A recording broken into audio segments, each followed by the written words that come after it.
అది దక్షిణ ఢిల్లీలోని సౌత్ ఢిల్లీ అమర్ కాలనీ. బుధవారం ఏప్రిల్ 22 ఉదయం 8 గంటలు ఇంటి యజమాని గుప్తా ఎప్పటి మాదిరిగానే తన భార్యతో కలిసి దగ్గరలోని జిమ్ కెళ్ళొచ్చారు.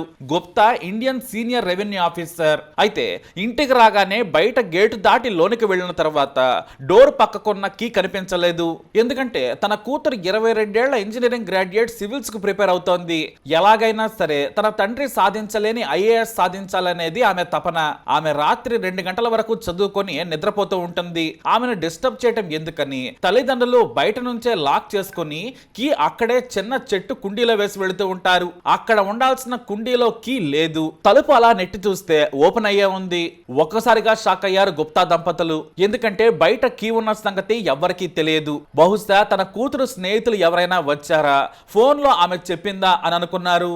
సరే ముందైతే లోపలికి వెళ్దామని తలుపు తీసుకుని వెళ్లారు.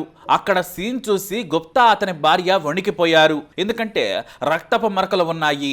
ఆ రక్తపు మరకలు మాస్టర్ బెడ్రూమ్ లోకి వెళ్ళినట్లు కనిపించాయి. అందులోకి వెళ్లి చూడగా గదిలో తమ 22 ఏళ్ల కూతురు శవమై కనిపించింది. గదంతా రక్తం. భయపడిపోయిన గుప్తా పక్కింట్లోని వారిని పిలిచారు. వెంటనే స్నేహితుల సాయంతో దగ్గరలోని ఆసుపత్రికి కూతురుని తీసుకెళ్లారు. డాక్టర్లు ఎమర్జెన్సీ కేర్ కు తీసుకెళ్లారు. కానీ అప్పటికే ఆమె చనిపోయిందని డాక్టర్లు చెప్పడంతో గుప్తా దంపతులు కుప్పకూలిపోయారు. తమ ఒక్కగానొక్క కూతురుని ఎవరు చంపి ఉంటారనే దానిపై ఆందోళన పడి ఉదయం 8:45 పోలీసులకు సమాచారం ఇచ్చారు. పోలీసులు మృతదేహాన్ని పరిశీలించారు. డాక్టర్లను వివరాలు అడిగి తెలుసుకున్నారు. తలపై ఐరన్ రాడ్ తో కొట్టిన గాయం ఉంది. మెడకు ఉరేసి చంపారని చెప్పారు. ఇక్కడే మరో సంచలన విషయం తెలిసి గుప్తా దంపతులు కుప్పకూలిపోయారు. వారి కూతురిపై అత్యాచారం జరిగింది, ఆ తర్వాతే హత్య చేశారని చెప్పడంతో వారిని ఓదార్చడం ఎవరి తరం కాలేదు. కలెక్టర్ అవుతానన్న తన కూతురును అన్యాయంగా రేప్ చేసి చంపేశారు. చనిపోయే ముందు తమ బిడ్డ ఎంత నరకం అనుభవించిందోనంటూ పోలీసుల ముందు కన్నీరు మున్నీరయ్యారు. పోలీసులు వెంటనే క్రైమ్ సీన్ కు ఫోరెన్సిక్ టీమ్ తో చేరుకున్నారు. ఆధారాలను సేకరించారు. ఎవరి మీదైనా అనుమానం ఉందా అని అడగ్గా వెంటనే రాహుల్ మీనా అనే యువకుడి పేరు చెప్పారు. ఆయన నెలన్నర క్రితం తాము అతన్ని పనిలో నుంచి తొలగించాం, డ్రైవర్ గా ఇంట్లో పనులకు పెట్టుకున్నాం, పక్కింటి వారితో పరిచయం పెంచుకుని చుట్టుపక్కలంతా అప్పులు చేశాడు, నేర స్వభావం ఉందని తెలిసి తీసేశాను, బహుశా అతనే చేసుండొచ్చని చెప్పారు. ఎందుకంటే తాము ఉదయం 6:30కు వెళ్లి జిమ్ నుంచి 8 గంటలకు వస్తాం, తాళం చెవి ఎక్కడ ఉంటుందో ఆ రాహుల్ కి బాగా తెలుసు, దాదాపు 10 నెలల పాటు తమ దగ్గర పనిచేశాడని గుప్తా చెప్పారు. ఇక రాహుల్ మీనా ఫోన్ నంబర్ సేకరించి అలాగే అప్పటికే ఇచ్చిన ఆధార్ కార్డు ఆధారంగా విచారణ చేపట్టారు. ఇంటికి ఉన్న సీసీటీవీ ఫుటేజ్ ను గమనించగా ఇంట్లోకి వెళ్ళొచ్చిన రాహుల్ కనిపించాడు. దాదాపు 45 నిమిషాలు ఇంట్లో ఉన్నాడు. స్క్రూ డ్రైవర్ స్థితితో బీరువా పగలగొట్టి డబ్బును ఎత్తుకెళ్లినట్లు కూడా పోలీసులు గుర్తించారు. అయితే ఇక్కడే మరో సంచలన విషయం పోలీసులకు తెలిసింది. ఢిల్లీలోని అన్ని పోలీస్ స్టేషన్లకు రాహుల్ మీనా ఫోటోలను, వివరాలను, హత్య, రేప్ కేసు డీటెయిల్స్ ను పంపించారు. ఎక్కడ దొరికినా తమకు అప్పగించాలని సూచించారు. కానీ రాత్రి 10 గంటల సమయంలో ఢిల్లీ పోలీసులకు ఓ విషయం తెలిసింది. అల్వార్ పోలీస్ స్టేషన్ కు ఓ మహిళ రాత్రి సమయంలో వచ్చి తనపై రాహుల్ మీనా అత్యాచారం చేశాడని ఫిర్యాదు చేసిందని చెప్పారు. పోలీసులు విచారణ చేయగా రాహుల్ మీనా, అతని స్నేహితుడు జూదంలో పార్ట్నర్స్, ఇద్దరు ఆన్లైన్ గ్యాంబ్లింగ్ చేస్తూ ఉంటారు. అయితే రాహుల్ బాగా క్లోజ్ అయిన తర్వాత అతను ఇంటికి ఆహ్వానించేవాడు. ఇదే క్రమంలో నైట్ స్నేహితుడి ఇంట్లోనే రాహుల్ పడుకున్నాడు. అతను ఉదయం ఆఫీస్కి వెళ్లడంతో తాను స్నానం చేసి తన ఊరికి వెళ్లిపోతానని చెప్పాడు. సరేనని రాహుల్ ను అతని ఫ్రెండ్ నమ్మాడు. కానీ ఫ్రెండ్ భార్యకు మత్తు మందిచ్చి ఆమె మత్తులోకి జారుకోగానే అత్యాచారం చేసి పరారయ్యాడు.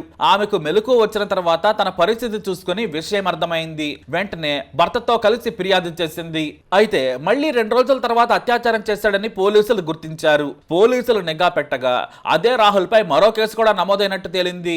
అది కూడా ఢిల్లీలోనే. రాజస్థాన్ లోని అల్వార్ సిటీ నుంచి ఢిల్లీకి ఓ కారును అద్దెకు మాట్లాడుకున్నాడు రాహుల్. 6,000 రూపాయలు ఇస్తారని డ్రైవర్ కు చెప్పాడు. కేవలం 1000 రూపాయలు మాత్రమే ఇచ్చాడు. దిగిన తర్వాత మొత్తం ఇస్తానన్నాడు. కానీ తీరా దిగిన తర్వాత వాటర్ బాటిల్ కొనుక్కుంటానని చెప్పి పారిపోయాడు. అతని మీద డ్రైవర్ పోలీసులకు ఫిర్యాదు చేశాడు. ఇక రాజస్థాన్ లోని అల్వార్ జిల్లా రాజ్గర్ గ్రామంలో కూడా అతనిపై కేసులున్నాయి. పక్కింట్లో ఉండే యువతపై అత్యాచార యత్నం చేయడంతో పాటు మరో మహిళపై లైంగిక దాడి చేశాడు.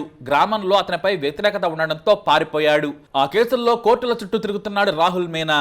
మొత్తానికి అతని ఫోన్ పై పోలీసులు నిఘా పెట్టారు. అయితే ద్వారకలో ఓ హోటల్లో ఉన్నట్లు గుర్తించిన పోలీసులు వ్యూహాత్మకంగా అతను అదుపులోకి తీసుకున్నారు. తీసుకున్నారు. విచారించగా పెద్దగా పశ్చాత్తాపడలేదు ఆ నీచుడు.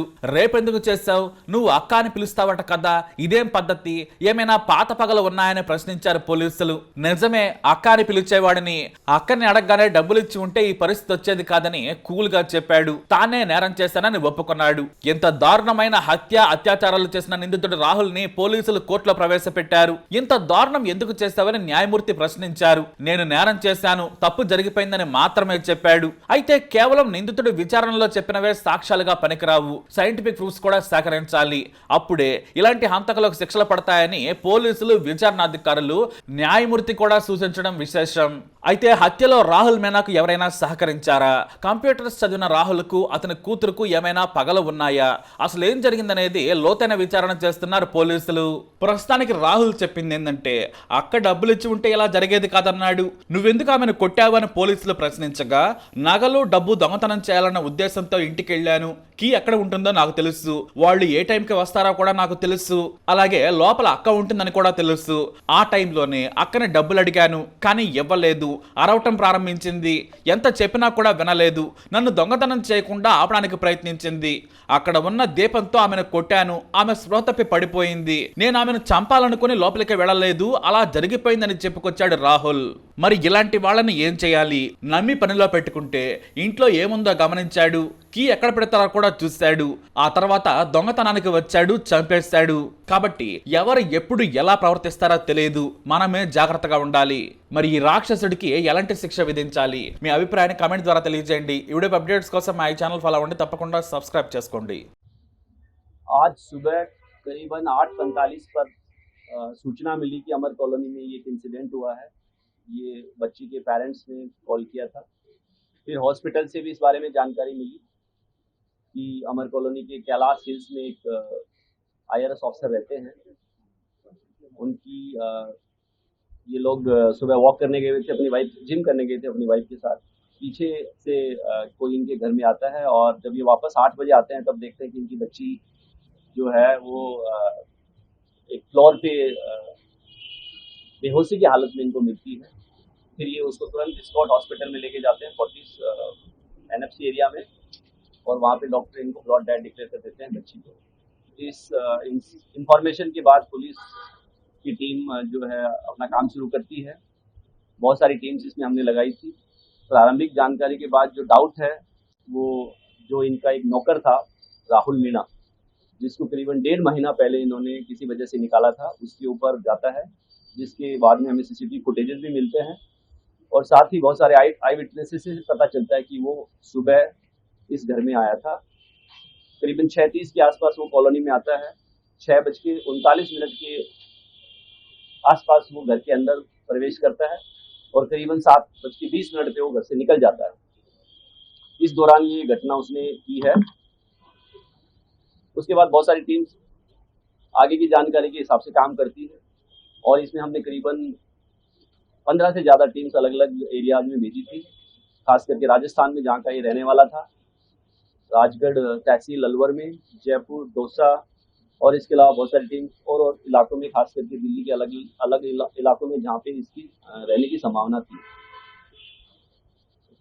करीबन शाम को इसको हमने द्वारका के एक ओयो होटल से इसको हमने अरेस्ट कर लिया है और इससे आगे की पूछताछ अभी की जा रही है। इस घटना में जो हमें बहुत ही अच्छे एविडेंस हमारे पास है, जिसके बेसिस पे हम एक बहुत ही स्ट्रॉन्ग केस जो है कोर्ट में सबमिट करेंगे ताकि इसको कड़ी से कड़ी सजा मिले। सर, क्यों इसने जो है इस पूरी घटना को अंजाम दिया, और सेक्सुअल असॉल्ट की भी बात आ रही है, उसमें कितनी सच्चाई है? और जब ये आ रहा है तो इसने व्हाइट पैंट पहनी हुई थी और घर से एग्जिट करते हुए इसकी ब्लैक पैंट पहनी हुई थी। इस सर्वेंट को इन्होंने करीबन 1 साल पहले रखा था अपने ही ऑफिस में। एक जो इनका जूनियर है उसके रेफरेंस से इनको एक नौकर की ज़रूरत थी, सर्वेंट की ज़रूरत थी, तो जैसे एक रेफरेंस से रखा जाता है इस तरीके से उन्होंने रखा था उसको 1.5 महीने पहले। इसलिए उसी रेफरेंस को बोला गया था कि आप इसको हटा दीजिए, क्योंकि इसकी बहुत सारी पैसा उधार मांगने की शिकायतें आई हैं। ये जानकारी में पता लगा कि ये ऑनलाइन गेम्स खेलता था और बहुत सारे जो आसपास के सर्वेंट्स हैं या जो घरों में काम करने वाला स्टाफ है, उन लोगों से ये उधार लेता था और फिर पैसे वापस नहीं करता था। तो इस बात की जब जानकारी हमारे जो आज के केस में जो हमारे कंप्लेनेंट हैं IAS ऑफिसर, उनको पता चली, तो उन्होंने अपने स्टाफ को बोला कि यार ये लड़का ठीक नहीं है, इसको निकाल देना चाहिए। तो इसको करीबन 1.5 महीना पहले निकाल दिया गया था। ये चला गया था, उसके बाद से दोबारा नहीं आया था। आज ही आया था। जहाँ तक बात है कपड़े उसकी चेंज करने की, तो उसने घटना के बाद जो है अपनी ट्राउजर और जूते चेंज किए हैं। टी शर्ट उसने, जो टी शर्ट या शर्ट है वो सेम रखा है, और वो एकदम उसके एविडेंस हमारे पास है।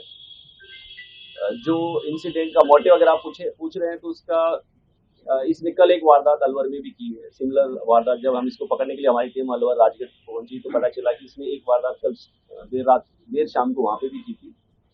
तो हो सकता है इसकी मनोवर्ती इसी प्रकार की हो, वो अभी पूछताछ से और कंफर्म हो जाएगा। साथ ही क्योंकि इसको लग रहा था कि इसको यहाँ से निकाला गया है, तो ग्रज हो सकता है, बट वो सब जानकारियां कंफर्म होंगी एक बार इससे जब डिटेल में पूछताछ होगी, जो कि अभी नहीं हो पाई। अलवर का क्या इंसिडेंट है सर?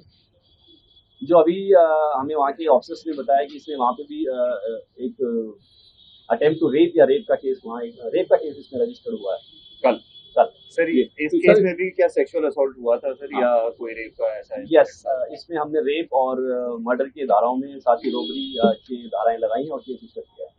सर क्या सर, नौकर नॉलेबल का इसने बैग verification में हुआ रखे थे और उस बैग को लेकर के जा रहा था घर से, और सीक्वेंस क्या था कि क्योंकि उस वक्त लड़की जो हाँ है सर, ऊपर पेट्रोल पड़ रही थी। जैसा मैंने बताया कि इसने जो घर में एंट्री है करीबन 6:39 पे की है। जो प्रारंभिक जांच से पता चला है कि इसको इस बात की जानकारी थी कि घर में एंटर करने की जो की है वो कहाँ रखी जाती है, क्योंकि वो एक मेड के लिए एक्स्ट्रा की घर में रखी गई थी। मेड अभी जो है वो कुछ दिन के लिए छुट्टी पे गई थी, बट जो की है वो एक गुप्त जगह पे घर के बाहर रखी जाती थी, जिसके बारे में इसको जानकारी थी। तो इसने इस तरीके से एंट्री की है। बच्ची का जो रूम है वो घर के अंदर से स्टेयर्स के ऊपर जाके एक फ्लोर पे है। मोस्ट प्रोबेबली जो है ये ऊपर गया है और घटना का अंजाम दिया है, और उस घटना को अंजाम देने के बाद ये निकल गया है, और फिर जो मेन बिल्डिंग है उससे इसने राइट टर्न लेके बाहर चला गया। सर ये जब